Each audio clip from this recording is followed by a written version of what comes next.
جس زمانے میں، جس دور میں، جن حالات میں، جن شہروں میں، جس زمین پر قرآن مجید کا اولین نزول شروع ہوا ہے، اس کے مخاطبین پہلے 3 طبقے تھے۔ ایک مشرکین مکہ کا طبقہ تھا، جن کو قرآن و حدیث میں امی ان پڑھ کہا گیا ہے، اور دوسرا طبقہ یہودیوں کا تھا، جو بنی اسرائیل کا ایک حصہ ہے، جن کو اہل کتاب کہتے ہیں۔ تیسرا حصہ عیسائیوں کا تھا، وہ بھی اہل کتاب ہیں،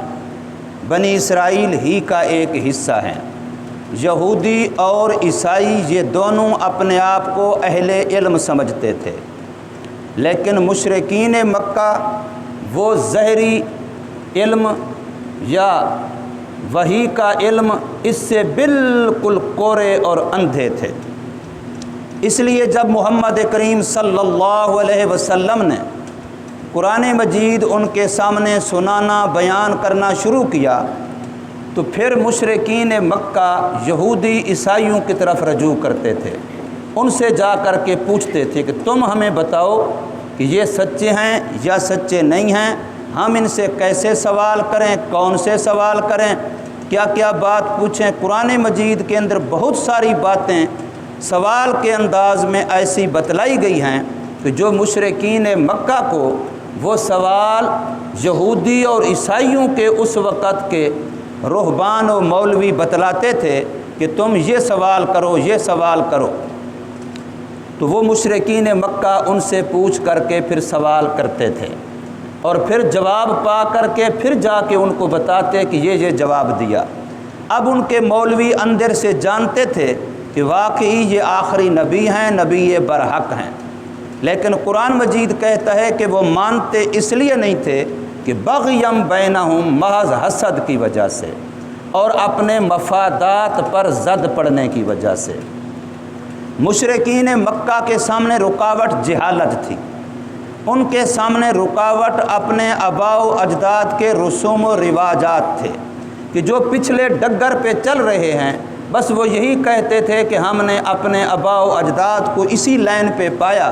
اسی طریقے پہ پایا، اب ہم اس کو چھوڑ کر کے کوئی نئی راہ لیں تو یہ اس کو وہ کہتے ہیں سابی،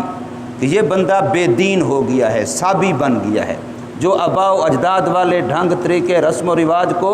چھوڑ دے تو ان کے خیال میں یہ بندہ بے دین ہو گیا ہے، سابی ہو گیا ہے، اس نے آباء و اجداد والا طور طریقہ ان کا دین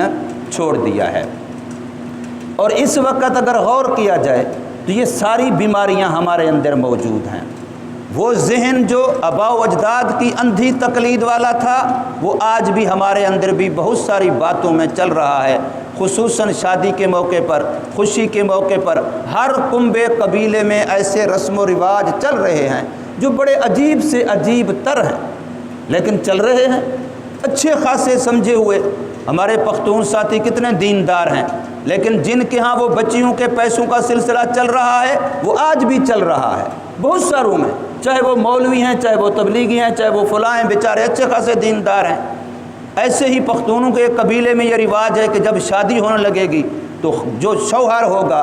خامند ہوگا، وہ گھر سے غائب ہو جائے گا، بن بتائے ایسا غائب کہ کئی دن اس کو تلاش کرنا پڑے گا۔ اور ایسے تو عام ہے کہ بچہ یہاں پڑھتا ہے، ہمارے پاس مدرسے میں پڑھ رہا ہے، وہ آ کے کہتے استاد جی آج میری شادی ہو گئی، میری دلہن کو آج گھر لے آئے ہیں۔ بھئی تو یہاں بیٹھا ہے، تیری شادی کیسے ہو گئی؟ بھئی شادی ہو گئی، میری دلہن آج گھر آ گئی، وہ 2 دن ہمارے گھر گزارے گی، پھر واپس لے چلی جائے گی، پھر جب میں جاؤں گا پھر نکاح ہوگا۔ اب نکاح تو خامند کے بغیر نہیں ہو سکتا، تو نکاح پھر ہوگا، لیکن شادی ہو گئی، وہ رخصتی بھی ہو گئی، گھر بھی آ گئی، دعوت بھی کھا لی اور وہ واپس بھی چلی گئی۔ تو یہ عجیب عجیب رواجات جو ہماری اندھی تقلید کے آباء و اجداد سے چل رہے ہیں، آج بھی چل رہے ہیں۔ ایسے ہی آپ فوتگی کے موقع پہ دیکھ لیں، کتنی ایسی باتیں ہیں جو مولوی سمجھا تھک گئے ہیں اور ہمیں پتہ ہے کہ یہ غلط ہیں، پر ہمارے خاندان کا، کنبے کا، قبیلے کا پیچھے سے اتنے عرصے سے رواج چلتا ہوا آ رہا ہے، تو اب ہم ان مولویوں کی وجہ سے چھوڑ دیں؟ نہیں، پھر اس کو نہیں چھوڑنا۔ تو یہ اندھی تقلید والی بیماری ہمارے اندر چل رہی ہے۔